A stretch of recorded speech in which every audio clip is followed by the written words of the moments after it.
जानते हैं कि जिस रास्ते पर हम चल रहे हैं उसमें बाधा तो आएगी ही। जितनी बाधा आती है उतना ही मुझको मजा आता है।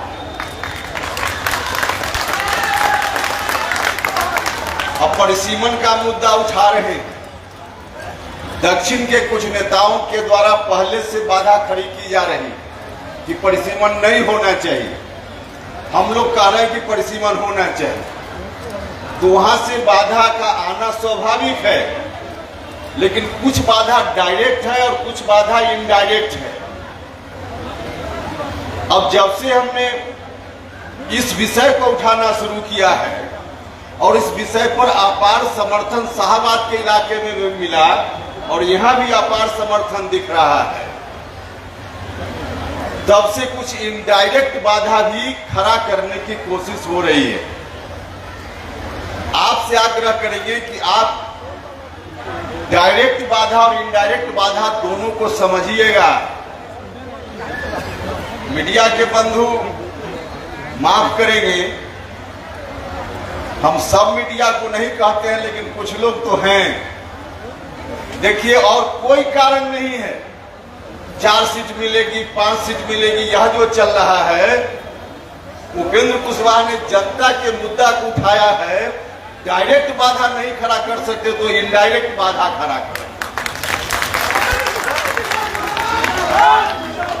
इन लोगों को कुछ पता नहीं होता, कुछ पता नहीं होता, बस आपके ध्यान को भटकाने के लिए ऐसी कोशिश की जाती है ताकि हम लोग भी उलझ जाएं और जो मूल मुद्दा है उसकी चर्चा छोड़कर उसी के पीछे लग जाएं। अब ऐसे महत्वपूर्ण विषय पर जब हम मीडिया से बात करने के लिए प्रेस कॉन्फ्रेंस भी करते हैं, तो कुछ लोग तो गंभीर होकर इन सवालों को पूछते हैं, जानते हैं, लिखते हैं, दिखाते हैं, छापते हैं। और कितना भी गंभीर मुद्दा उठाइए, उसमें से कुछ लोग ऐसे होंगे पूछ देंगे कितनी सीटों पर लड़िएगा। अरे भैया, जो लोग कितनी सीटों पर हम लड़ेंगे ये तय करेंगे, हमारा काम है। अब कोई चर्चा नहीं, और आपको कहां से अधिकार मिल गया कि 4 सीट 5 सीट और 6 सीट? अगर आपको अधिकार मिल गया है और आपको पूरा पता है तो नाम भी कागज पर उम्मीदवार का आप ही लोग लिख कर दे दीजिए, उसी को हम लोग टिकट दे देंगे। ऐसा फालतू काम मत करिए भाई। जो काम है वो आपका आप कीजिए, जो काम हमारा है, पॉलिटिकल पार्टी का है, हम करेंगे, पॉलिटिकल पार्टी करेगी। अब ध्यान को भटकाने के लिए उनको समझ में ही नहीं आता। उपेंद्र कुशवाहा जो भी सवाल, जो भी मुद्दा जब उठाने का काम हमने किया है, जनता से जुड़ा हुआ मुद्दा, शुरुआती दौर में कम लोगों को यह बात समझ में आती है कि कितना महत्वपूर्ण मुद्दा हम उठाते हैं, क्योंकि सामान्य तौर पे ऐसा लोग करते नहीं हैं। और ऐसा इसलिए नहीं करते कि लोग पद के लिए राजनीति करते हैं, राजनीति में कुछ मिल जाए जैसे तैसे उसके लिए राजनीति करते हैं। उपेंद्र कुशवाहा पद के लिए नहीं, परिवर्तन के लिए राजनीति करता है। और परिवर्तन के लिए राजनीति तो निश्चित रूप से कठिन काम है ही, लेकिन चाहे जितना कठिन हो, हम जनता के लिए जब राजनीति करते हैं तो जनता के सवालों को उठाने में कभी हम पीछे नहीं proceeding चाहे उसके लिए मुझको जो भी रास्ता अपनाना पड़े। हमने हमेशा किया और इस बात की चिंता मुझको आज भी नहीं है कि राजनीति में मुझको क्या हासिल होना है और नहीं हासिल होना है। आपकी ताकत, आपका स्नेह प्यार, यही हमारे लिए बहुत बड़ी चीज है। इससे ज्यादा कोई पद राजनीति में नहीं है। गांधी जी किसी राजनीतिक ओहदे पर गए थे क्या? गांधी जी कभी सत्ता में रहे थे क्या? और सत्ता में चाहते तो एक समय था कि गांधी जी देश के प्रधानमंत्री बन सकते थे, लेकिन कोई भी व्यक्ति जो राजनीति में उच्च शिखर पर गया उससे थोड़ी भी प्रतिष्ठा गांधी जी की कम थी क्या? डॉक्टर अंबेडकर ने अगर चिंता की होती कि राजनीति में हमको बहुत कुछ मिल जाए, तो जनता के जिन सवालों को लेकर उन्होंने रास्ता अलग अलग तरीके का अपनाया, डॉक्टर अंबेडकर साहब को राजनीति में रहकर बड़ा से बड़ा पद मिल सकता था, लेकिन जिन सवालों को लेकर डॉक्टर अंबेडकर ने संघर्ष किया, लोगों को लाभ मिला, यह लाभ जनता को नहीं मिल पाया। और तब डॉक्टर अंबेडकर साहब का नाम आज हम जो इतना सम्मान के साथ लेते हैं, शायद उतना सम्मान के साथ नहीं लिए हो। एक नहीं अनेक उदाहरण, जयप्रकाश नारायण की भूमि बिहार, जयप्रकाश बाबू चाहते तो इस देश के प्रधानमंत्री की कुर्सी तक जा सकते थे, लेकिन कभी कोई पद की चिंता नहीं की। जनता के सवालों को लेकर उन्होंने हमेशा संघर्ष किया। हम यह नहीं कहते कि जो लोग पद पर गए हैं लोग महान नहीं, पद पर जाने वाले लोग भी एक से एक महान हुए हैं, लेकिन जनता के सवालों को लेकर अगर समझौता करने से कोई पद मिलता हो, वैसा पद से ज्यादा अच्छा है कि बिना पद का रहा जाए। इसलिए उपेंद्र कुशवाहा ने कभी पद की चिंता नहीं की। और क्या हमको मीडिया वाले दिखा करके हमारा दिमाग डाइवर्ट करेंगे कि 4 सीट और 5 सीट, उपेंद्र कुशवाहा कभी इसकी चिंता नहीं करता है। ताकत हमारे साथ है, यही काफी है, यही काफी है। भाई और मित्रों, हमने हमेशा सवाल जनता का उठाया है और हमारा दावा है, आज की तारीख में बिहार की धरती पर राष्ट्रीय लोक मोर्चा एकमात्र पार्टी है जिस पार्टी की ओर से जनता का जो मुद्दा है, जनता का सवाल है, उसको उठाने का काम हम सब लोगों ने संकल्प के साथ किया है। और यह पहली बार नहीं हो रहा है। जिस विषय पर कहीं कोई चर्चा नहीं होती, लोगों को ठीक से पता नहीं होता, लेकिन हम दूरगामी प्रभाव उसका जानते हैं, इसलिए उन मुद्दों को सबसे पहले उठाने का काम हम करते रहे। हमारी पार्टी में विजन है, दृष्टि है, इसलिए बाकी पार्टी से हमारी पार्टी अलग है। हम विजन के आधार पर राजनीति करते हैं, हम मुद्दों के आधार पर राजनीति करते हैं। हमने जब सवाल उठाया था भारत सरकार में, जब हम मंत्री थे, कॉलेजियम सिस्टम, इस सिस्टम के खिलाफ आवाज उठाया था। आज विषय कॉलेजियम सिस्टम नहीं है, उस पर चर्चा नहीं करेंगे, लेकिन जिस समय हमने सवाल उठाया, हम भारत सरकार में मंत्री थे, पार्लियामेंट के अंदर मंत्री रहते हुए हमने इस सवाल को उठाया। और जिस वक्त हम बोलने के लिए खड़ा हुए, तो पार्लियामेंट के अंदर मेरे अगल बगल के साथी माननीय कई सांसदों ने मुझको टोका और कहा कि आप भारत सरकार में मंत्री हैं और आप सवाल उठा रहे हैं। हमने वहां भी पार्लियामेंट के अंदर ऑन रिकॉर्ड यह बात है, हमने वहां कहा कि हमारे लिए, हम जिन मुद्दों को लेकर राजनीति करते हैं, उन मुद्दों के प्रति जो हमारा कमिटमेंट है, वह कमिटमेंट प्राथमिक है, उसके बाद बाकी हमारा पद और हम मंत्री का पद। और धीरे धीरे उस सवाल को हमने देश भर में फैलाने की कोशिश की, और आज परिणाम क्या है? आज अकेले उपेंद्र कुशवाहा नहीं बोल रहा, आज भारत की राष्ट्रपति भी बोल रही है कि कॉलेजियम सिस्टम ठीक नहीं है।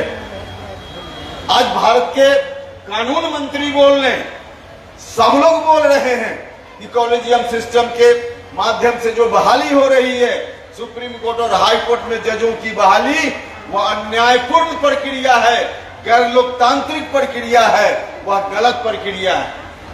और आज जब वहां तक बात चली गई है, तो हम पूरे तौर पे आश्वस्त हैं कि ज्यादा दिन दूर नहीं, जो हमारा डिमांड उस मामला में लगातार रहा है कि सुप्रीम कोर्ट और हाई कोर्ट में जजों की बहाली, आज जोड़ दरवाजे से बहाली हो रही है। जोड़ दरवाजे से बहाली का काम बंद हो, और जिस तरह से कलेक्टर एसपी की बहाली लिखित परीक्षा के माध्यम से होती है, उसी तरह से हाई कोर्ट और सुप्रीम कोर्ट के जजों की बहाली के लिए भी लिखित परीक्षा का आयोजन किया है। यह मांग निश्चित रूप से कुछ दिन और लग सकता है, लेकिन निश्चित रूप से यह मांग पूरी होगी।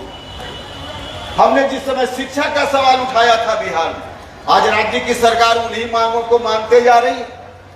हमने उसी समय कहा था कि अगर शिक्षा को ठीक करना है बिहार में, तो जो टीचर की बहाली की प्रक्रिया है उसको बदलना पड़ेगा। हमने जो मांग रखी थी उसी मांग में यह बात शामिल थी कि शिक्षकों की बहाली बीपीएससी या बीपीएससी जैसी कोई संस्था बनाकर हो, तो बीपीएससी से सीधे तौर पे आज बहाली राज्य की सरकार कर रही है। हमने जो कहा था, एक नहीं उनमें से अनेक मांगों को राज्य की सरकार ने हूबहू मान लिया है। और धीरे धीरे हम धन्यवाद देना चाहते हैं बिहार के मुख्यमंत्री नीतीश कुमार जी को कि उस रास्ते पर चलते हुए नीतीश कुमार जी की सरकार ने ऐसा कदम उठाया है कि धीरे धीरे शिक्षा व्यवस्था में अब सुधार होने लगा है, सुधार होने लगा है। तो हमने इन सवालों को उठाया था। और जब हम शिक्षा की चर्चा करते हैं, छात्र नौजवानों की चर्चा करते हैं, अभी जो वाल्मीकि नगर में हमारा शिविर हुआ, उस शिविर में कई मुद्दे हमने पार्टी के एजेंडा में शामिल किया, जिसमें परिसीमन वाला भी है। लेकिन गौर कीजिएगा, उसमें और मुद्दों के अलावा एक मुद्दा जो छात्र नौजवानों से संबंधित है, उस मुद्दा को भी हमने लेने का काम किया है। हमने उसमें कहा है कि बिहार में शिक्षकों की बहाली निकलती है या और भी कुछ महकमों में बहाली निकलती है, दूसरे राज्य के नौजवान आकर के यहाँ नौकरी ले लेते हैं और बिहार का नौजवान बगल के राज्यों में वहाँ जो नियम कानून है उसके चलते वहाँ नौकरी नहीं ले पाता है। या बिहार के नौजवानों के साथ ठीक नहीं है। जो डोमिसाइल नीति पहले थी, एक दिन देखा हमने अखबार में कि विपक्ष के नेता ने भी कहा कि हमारी सरकार आएगी तो हम डोमिसाइल नीति लाएंगे। अरे भैया, डोमिसाइल नीति हटाने का काम कब हुआ? जिस समय तेजस्वी यादव बिहार की सरकार में उप मुख्यमंत्री थे, उसी समय हटाने का काम किया। तो सत्ता में जाने के बाद आपका मुंह नहीं खुलता है और चौराहे पर आते हैं तो मुंह खुल रहा है। क्यों नहीं उस समय रोकने का काम किया था? डोमिसाइल नीति उसी समय सिस्टम ऐसा बनाया गया कि बाहर का व्यक्ति भी आकर यहाँ नौकरी ले रहा है। यह ठीक नहीं है। हमने अपने एजेंडा में शामिल किया है। हम राज्य की सरकार से माननीय मुख्यमंत्री जी से आग्रह करना चाहते हैं कि डोमिसाइल नीति बिहार में हो, ताकि दूसरे राज्य के लोग बिहार के नौजवानों का हक नहीं खा पाए, नहीं मार पाए, जो आज हो रहा है, आज हो रहा है। तो इस सवाल, ऐसे सवालों को हम उठाते रहते हैं। हम आपसे ताकत चाहते हैं कि ताकत दीजिए, तो आगे भी सरकार बनेगी, एनडीए की मजबूत सरकार। अब तो चुनाव का समय आ रहा है, लेकिन सरकार अगली बनेगी, उसमें मजबूत भागीदारी हमारी पार्टी की होगी। और जो काम अभी नहीं हो पाएगा, हम लोग करने का काम करें। भाई और मित्रों, तो उन सवालों को हम उठाने का काम करते रहते हैं। और उसी तरह का एक विषय है परिसीमन का विषय। जरा गंभीर होकर सुनिएगा। आज की तारीख में इस विषय के बारे में पढ़े लिखे लोग नहीं जानते, पढ़े लिखे लोगों को नहीं मालूम। पार्लियामेंट के जो माननीय सदस्य लोग हैं, उनमें से अधिकांश लोगों को मालूम नहीं है। अभी जो पिछला सत्र सदन का चल रहा था, जो दक्षिण भारत के लोग हैं, वहां के जो माननीय सांसद हैं, परिसीमन के खिलाफ रोज शोरगुल करते थे। तो परिसीमन के खिलाफ, परिसीमन न हो, इसके लिए दक्षिण के राज्य के लोग आवाज उठा रहे हैं। लेकिन परिसीमन हो, इसके लिए आवाज उठाने का काम पहली बार अगर कोई पार्टी कर रही है, तो उस पार्टी का नाम राष्ट्रीय लोक मोर्चा है। और ऐसा इसलिए यह बहुत जरूरी है, बहुत जरूरी विषय है।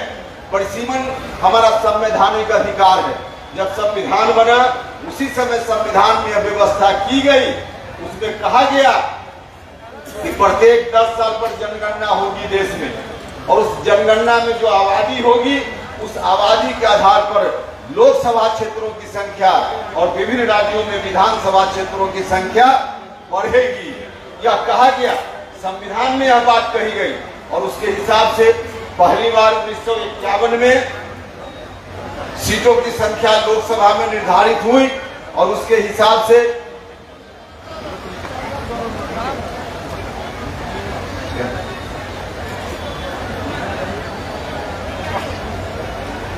उसके हिसाब से परिसीमन हुआ। पहली बार 1951 में, दूसरी बार परिसीमन हुआ 1961 में, तीसरी बार 71 की जनगणना के अनुसार परिसीमन हुआ। 3 बार परिसीमन हुआ। तो संविधान में कहा गया, जो व्यवस्था दी गई व्यवस्था के हिसाब से एक बार फिर परिसीमन बाद में हुआ 2009 के पहले। लेकिन उसमें जो परिसीमन हुआ, सीटों की संख्या नहीं बढ़ाई गई। पहले ही सीटों की संख्या फ्रीज कर दी गई थी। संविधान में संशोधन किया गया। 1951 में हुआ, 61 में हुआ, 71 में हुआ। लेकिन 1976 में जब आपातकाल बिहार में लगा हुआ था, इमरजेंसी लगा हुआ था, उस समय संशोधन कर दिया गया संविधान में। और संशोधन के तहत कहा गया कि आगे परिसीमन का काम जनसंख्या के आधार पर नहीं होगा, अर्थात परिसीमन को रोक दिया गया 25 वर्षों के लिए। 1976 से लेकर 2001 तक परिसीमन 25 साल के लिए संविधान के संशोधन के द्वारा रोक दिया गया। फिर जब 2001 आया, फिर 25 वर्षों के लिए उसी समय सीमा को बढ़ा दिया गया। और फिर अगले 25 साल मतलब 76 से लेकर 50 सालों के लिए 25-25 करके 2 बार बढ़ाया गया। और अब जो 2026 अगला साल आने वाला है, अगला साल 2026 में समय सीमा जो संविधान ने बांधने का काम किया, वह समय सीमा पूरी होने वाली। दक्षिण के लोग बोलने लगे हैं, फिर से सरकार पर दबाव देने लगे हैं कि परिसीमन का काम आगे भी न हो। तो जो लोग परिसीमन न हो या चाहते हैं, मुखर हैं, बोल रहे हैं, और हम सब लोग अगर चुप रह गए, हम सब लोग चुप रह गए, तो फिर से यह समय सीमा बढ़ा दी जाएगी और परिसीमन का काम नहीं हो पाएगा। परिसीमन का काम नहीं होने से कितना नुकसान है बिहार का। बिहार और बिहार के अगल बगल के जो राज्य हैं, उनका नुकसान ही नुकसान है।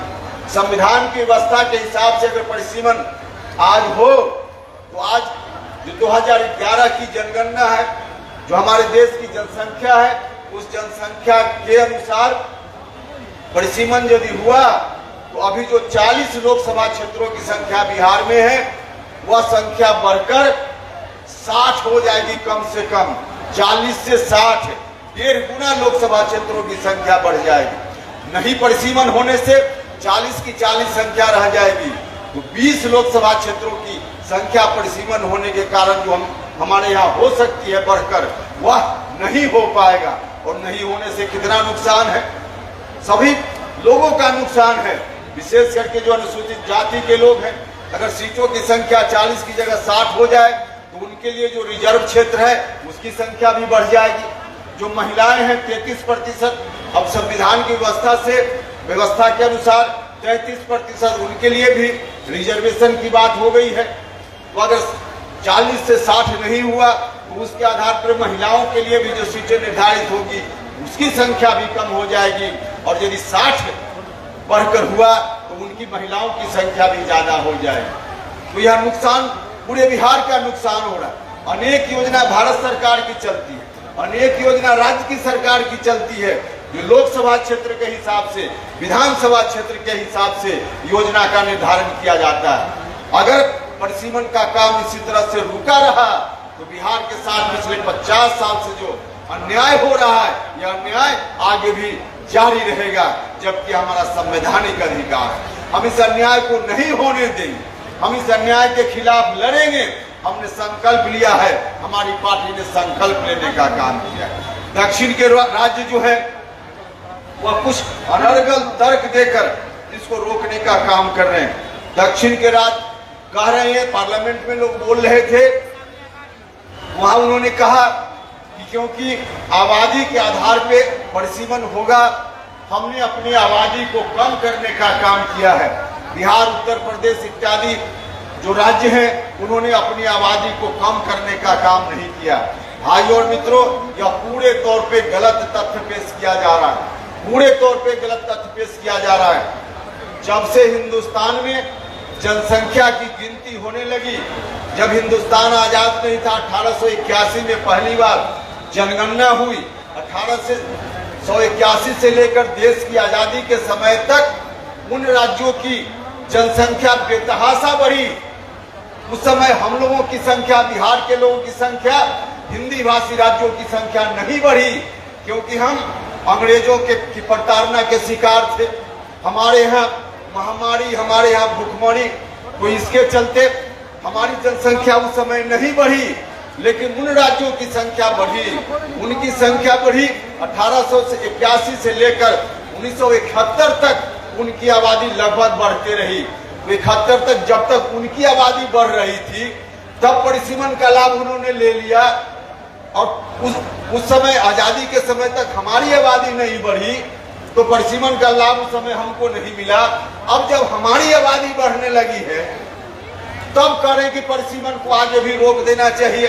या तो यही बात हुई कि कहीं भोज हो रहा हो और भोज में कुछ लोगों ने पंगत में बैठकर पूरा भरपेट भोजन कर लिया, और जब दूसरे लोगों की बारी आई तो कह रहे हैं कि अब पंगत ही नहीं लगेगा। भाई और मित्रों, जब उनकी जनसंख्या बढ़ रही थी तब तो परिसीमन उनको स्वीकार था, उस समय हमारी आबादी नहीं बढ़ी थी। अब हमारी आबादी बढ़ रही है तो हमको हमारे संविधान के अधिकार से क्यों वंचित करने की बात हो रही है। भाई और मित्रों, हम लोगों को सचेत होना पड़ेगा, हमको सजग होना पड़ेगा, नहीं तो भारत की सरकार पर अनर्गल दबाव बना रहे। संविधान ने लिखा है कि देश में कोई भी व्यक्ति हो, सबका मूल्य बराबर होगा। हमारा संविधान यह अधिकार देता है, चाहे किसी का जन्म कर्नाटका में हो, किसी का बिहार में हो, किसी का महाराष्ट्र में हो, कहीं किसी का जन्म हो, जन्म के आधार पर भेदभाव नहीं किया जा सकता। हमारे संविधान ने हमको अधिकार दिया, एक व्यक्ति एक वोट। देश में कहीं का नागरिक हो, उसको एक वोट देने का अधिकार है। एक व्यक्ति एक वोट, और उसके वोट का मूल्य बराबर।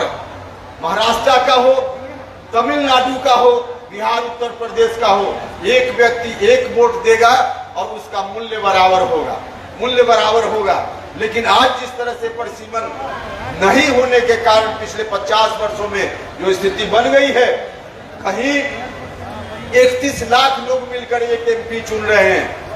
यह जो बिहार, उत्तर प्रदेश इत्यादि राज्य है, यहाँ औसतन 31 लाख लोग मिलकर एक एमपी चुन रहे हैं। और जो दक्षिण के राज्य हैं, वहाँ 21 लाख लोग ही चुनकर एक एमपी भेज दे रहे हैं। कहाँ बराबर मूल्य हुआ? कहीं 21 लाख लोग मिलकर एक एमपी, एक प्रतिनिधि भेज देते हैं, और कहीं का 31 लाख लोग मिलकर एक प्रतिनिधि भेजता है। तो संविधान के हिसाब से पूरे तौर पे यह गलत है। और जनसंख्या आज हमारी बढ़ी है, यह बात ठीक है, लेकिन बढ़ी हुई आज की जनसंख्या के आधार पे अगर उन लोगों के इस तर्क को मान लिया जाए, तो कल होकर तो यह भी कहेंगे कहने वाले कि किसी परिवार में अगर 25 आदमी है और किसी परिवार में 5 आदमी है, तो आज 5 की जनसंख्या के हिसाब से लोगों को जन वितरण प्रणाली के माध्यम से राशन मिलता है, और जिनके परिवार में 25 लोग हैं उनको 25 के हिसाब से राशन मिलता है। लेकिन अगर परिसीमन के संदर्भ में जो लोग तर्क दे रहे हैं कि बिहार इत्यादि राज्यों में अपनी जनसंख्या बढ़ा ली और हमने जनसंख्या नहीं बढ़ाई है, उनकी बात को मान ली जाए तो इसका अर्थ हुआ कि कल हो के कहेंगे कि 25 व्यक्ति किसी परिवार में है तो उसने 25 की संख्या बढ़ा ली, और हम 5 ही आदमी परिवार में हैं, हमने संख्या नहीं बढ़ाई, तो दोनों को बराबर राशन दीजिए। मतलब 5 आदमी भी उतना ही राशन ले और 25 आदमी के परिवार में ही उतना ही राशन मिले। इस तरह की व्यवस्था कहीं उचित हो सकती है क्या? नहीं उचित हो सकती है। और यही बात जनसंख्या बढ़ाने के नाम पर कही जा रही है, इसलिए तर्क पूरे तौर पे गलत है। और दूसरी चीज जो सबसे ज्यादा महत्वपूर्ण है, जनसंख्या बढ़ाने का आरोप हमारे ऊपर लगाया जाता है, हम बिहार, उत्तर प्रदेश इत्यादि राज्यों के ऊपर लगाया जाता है। भाई और मित्रों, उनका कहना है कि सरकार ने जो पॉलिसी बनाई, जो परिवार नियोजन का कार्यक्रम अपनाया, उस कार्यक्रम को दक्षिण के राज्यों ने अपना लिया, और बिहार सहित हिंदी भाषी राज्य के लोगों ने उस कार्यक्रम को नहीं अपनाया। इसके लिए जनसंख्या बिहार इत्यादि की बढ़ रही है और उनकी जनसंख्या नहीं बढ़ रही। यह पूरे तौर पे गलत बात है। पूरे तौर पे जो स्टडी है, सर्वे है, उसके आधार पे किसी भी राज्य की जनसंख्या सरकार की पॉलिसी बना देने मात्र से नहीं रुक सकती। सरकार की पॉलिसी मात्र से नहीं रुक सकती है। आदमी के अंदर खुद इस बात की सोच होगी कि हमको आगे जनसंख्या बढ़ाने का काम नहीं करना है। कोई व्यक्ति है, कोई माता पिता ऐसा है जो अपने बच्चा को जन्म देते समय यह सोचता होगा कि हम अपने राज्य की जनसंख्या बढ़ा लेंगे तो हमारे यहाँ लोकसभा क्षेत्र की संख्या बढ़ जाएगी, हम इसलिए बच्चा को जन्म दें। कोई ऐसा नहीं सोचता। वह तो अपना जो कारण है, उसका आर्थिक कारण, परिवार कारण, सामाजिक कारण, उसके चलते जनसंख्या बढ़ाता है। जनसंख्या बढ़ाने के बारे में सोचता है या नहीं सोचता है। भाई और मित्रों, बिहार में एक सर्वे है, बिहार का, जो पढ़ी लिखी महिलाएं हमारे यहाँ की है, अब उनके यहाँ प्रजनन दर कम हो रही है। कोई मैट्रिक पास कर जाती है कोई महिला, उनके यहाँ प्रजनन दर, अनपढ़ महिला है या शिक्षित महिला है उसके मुकाबले में कम हो जाती है। इंटर पास महिला हो जाती है, वह जब माँ बनती है उनके यहाँ प्रजनन दर कम हो जाती है।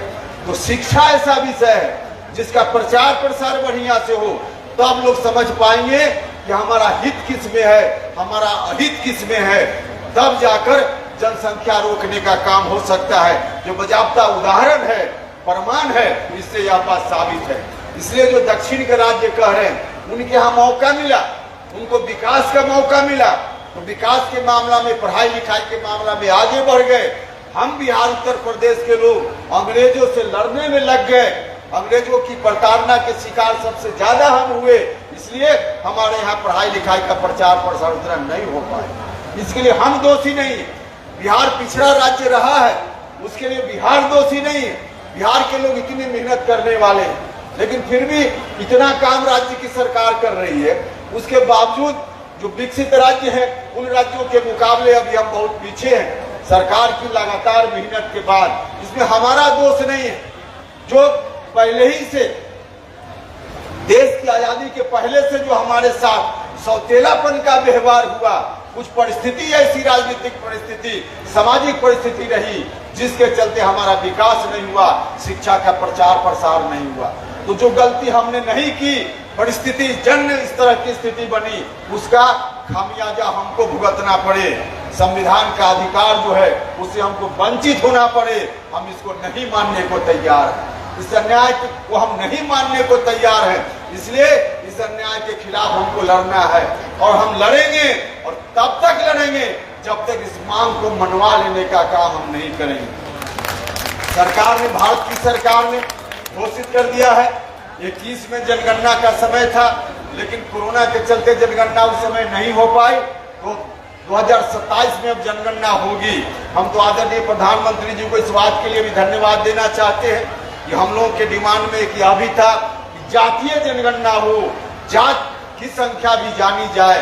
तो भारत की सरकार ने, प्रधानमंत्री जी ने इस बात को मान लिया है, तो इस बात के लिए इस मंच से हम उनका भी धन्यवाद करना चाहते हैं। तो आगे जो जनगणना होगी, उस जनगणना के आधार पे जो आबादी होगी जिस राज्य की, उस आबादी के हिसाब से, संविधान की व्यवस्था के हिसाब से अब आगे परिसीमन का काम हो।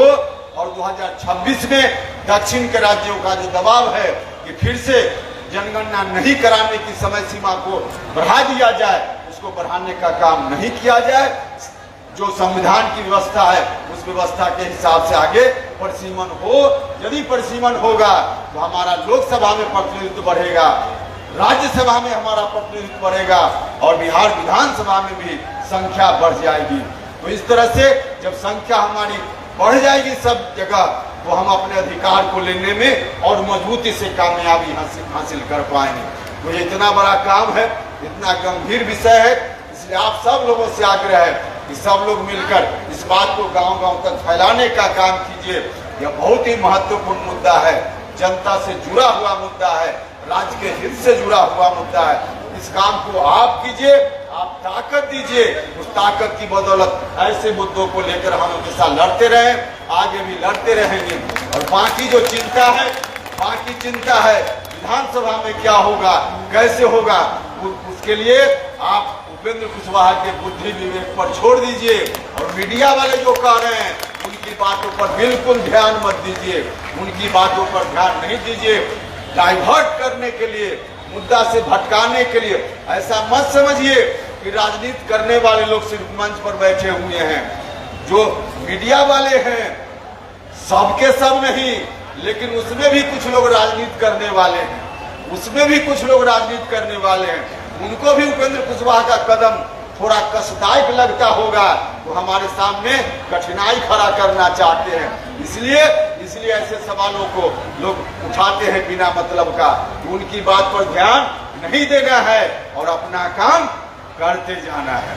तो यही आग्रह आप सब लोगों से करने के लिए आए थे। अभी जो मुद्दा हमारा है परिसीमन का, आपको यह जानकर बहुत ही प्रसन्नता होगी, जो लोग सोशल मीडिया को हैंडल करने वाले नौजवान लोग हैं, दूसरे लोग हैं, या भी जो परिसीमन सुधार हमारी रैली है, पूरे देश भर में ट्विटर पर 1 नंबर पर यह ट्रेंड कर रहा है। 1 नंबर पर, पूरे देश भर में 1 नंबर पर ट्विटर पर ट्रेंड कर रहा है। तो तमाम इससे जुड़े हुए सब लोगों का मैं हृदय से धन्यवाद करता हूँ। सब लोगों ने मिलकर अच्छा इंतजाम किया, कार्यक्रम को इतना अच्छा बनाया। हमारे साथियों ने पूरी मेहनत की दिन रात और इतना अच्छा कार्यक्रम हुआ। इस बात के लिए अपने साथियों का भी हम हृदय से धन्यवाद करते हैं। हम प्रशासन के लोगों का भी धन्यवाद करना चाहते हैं। प्रशासन के लोगों ने बहुत चुस्त दुरुस्त इंतजाम किया, जिसके चलते सब लोग यहाँ तक ठीक ठाक ढंग से पहुँच पाए, तो उनका भी हम धन्यवाद करते हैं। और भोजन की व्यवस्था जिस तरह से की गई व्यवस्थित तरीके से, इस बात के लिए भी हम मुजफ्फरपुर के साथियों का धन्यवाद करते हैं कि अमूमन इतनी बड़ी भीड़ में भोजन तो अव्यवस्थित हो ही जाता है, लेकिन बिल्कुल व्यवस्थित तरीके से भोजन भी हुआ और व्यवस्थित तरीके से भाषण भी हुआ। तो इस दोनों बात के लिए अपने साथियों का और आप लोग जो सुदूर गांव से इतनी गर्मी में आए और इतनी गंभीरता पूर्वक यहाँ बैठकर भाषण सुन रहे हैं। अब मैं अपने भाषण का अंत करने जा रहा हूँ, फिर भी कुछ लोग इस कदर बैठे हुए हैं कि उनको लग रहा है कि रात तक भी चलता रहे, तो रात तक आप लोग बैठे रहिए, लेकिन अब बैठने की जरूरत नहीं है।